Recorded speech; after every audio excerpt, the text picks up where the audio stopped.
उत्तर प्रदेश की, क्योंकि उत्तर प्रदेश की राजनीति में आज एक बड़ा संगठनात्मक बदलाव देखने को मिला है। भारतीय जनता पार्टी ने अपनी नई प्रदेश कार्यकारिणी का ऐलान कर दिया है और इसके साथ ही 2027 के विधानसभा चुनाव की तैयारियों को लेकर राजनीतिक चर्चाओं का दौर भी तेज हो गया है। नई टीम में कई नए चेहरों को अहम जिम्मेदारियां सौंपी गई हैं, लेकिन सबसे ज्यादा चर्चा रक्षा मंत्री और बीजेपी के वरिष्ठ नेता राजनाथ सिंह के बेटे नीरज सिंह को प्रदेश उपाध्यक्ष बनाए जाने को लेकर हो रही है। इसके अलावा प्रयागराज की चर्चित नेता और पूर्व विधायक पूजा पाल को भी प्रदेश उपाध्यक्ष की जिम्मेदारी देकर पार्टी ने एक बड़ा राजनीतिक संदेश देने की कोशिश की है। राजनीतिक जानकारों का मानना है कि ये केवल संगठन का विस्तार नहीं है, बल्कि आने वाले चुनावों की रणनीति का महत्वपूर्ण हिस्सा है। बीजेपी की नई टीम पर नजर डाले तो साफ दिखाई देता है कि पार्टी ने क्षेत्रीय, जातीय और सामाजिक समीकरणों को ध्यान में रखकर संतुलन बनाने की कोशिश की है। उत्तर प्रदेश देश का सबसे बड़ा राजनीतिक राज्य है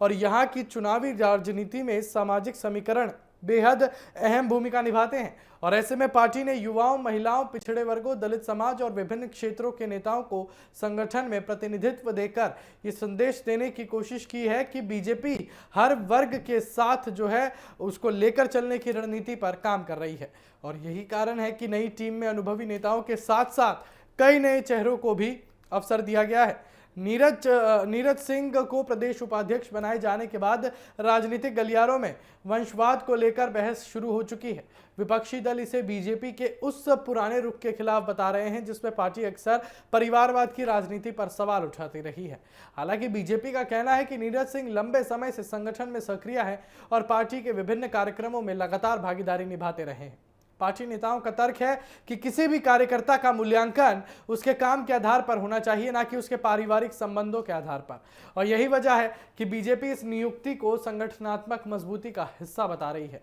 वहीं पूजा पाल की नियुक्ति को भी काफी महत्वपूर्ण माना जा रहा है। प्रयागराज की राजनीति में उनका प्रभाव जो है लंबे समय से रहा है और दलित समाज में उनकी पहचान मजबूत मानी जाती है। राजनीतिक विश्लेषकों का मानना है कि बीजेपी दलित और पिछड़े वर्गों के बीच अपनी पकड़ और मजबूत करना चाहती है और पिछले कुछ वर्षों में पार्टी ने गैर यादव, ओबीसी और गैर जाटव दलित वोट बैंक पर विशेष ध्यान दिया है और अब संगठन में प्रतिनिधित्व बढ़ाकर उसी रणनीति को आगे बढ़ाया जा रहा है। बीजेपी के सामने 2027 का विधानसभा चुनाव एक बड़ी चुनौती के रूप में देखा जा रहा है। पार्टी लगातार तीसरी बार सत्ता में वापसी का लक्ष्य लेकर चल रही है और ऐसे में संगठन को बूथ स्तर तक मजबूत करना, नए कार्यकर्ताओं को जोड़ना और सामाजिक समीकरणों को साधना उसकी प्राथमिकताओं में शामिल है। हाल ही में केंद्रीय मंत्री पंकज चौधरी को प्रदेश उपाध्यक्ष बनाए जाने के बाद से ये संकेत मिल गया था कि पार्टी संगठन में बड़े बदलाव की खबरें आ सकती हैं और अब नई प्रदेश टीम की गठन के साथ